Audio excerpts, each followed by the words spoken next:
Assalamualaikum warahmatullahi wabarakatuh. Halo semuanya, perkenalkan nama saya Amanda Ajisya Putri dengan NIM 419331176. Saya dari Prodi Pendidikan Matematika Stambu 2019. Nah, hari ini saya akan membacakan hasil output materi One Sample Test. Nah, video ini untuk memenuhi rekayasa ide pada mata kuliah praktikum komputasi. Berikut videonya.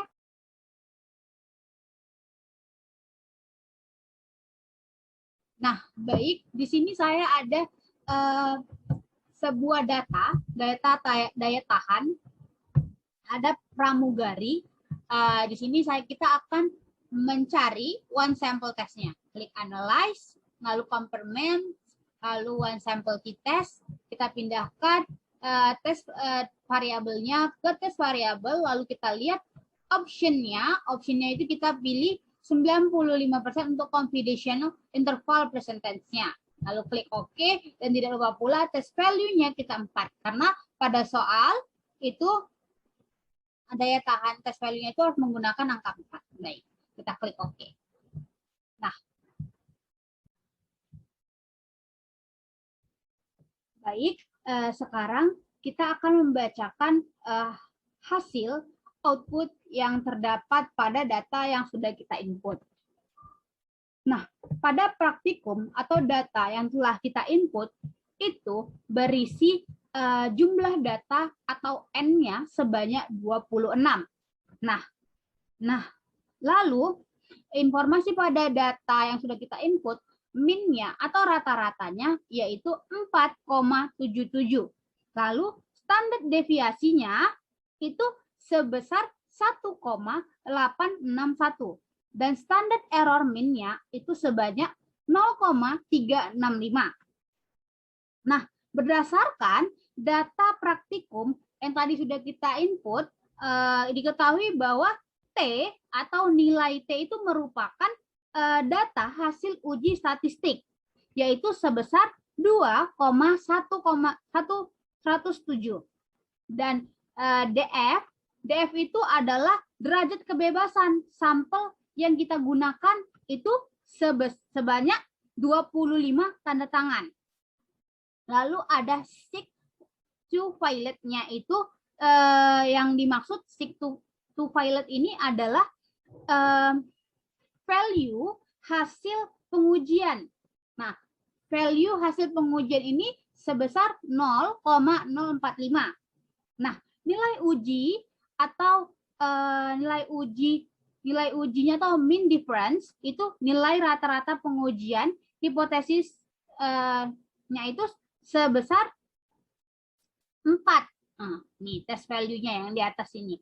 Lalu selisih rata-rata atau mean difference itu adalah selisih rata-rata sampel dengan hipotesis sebesar 0,769.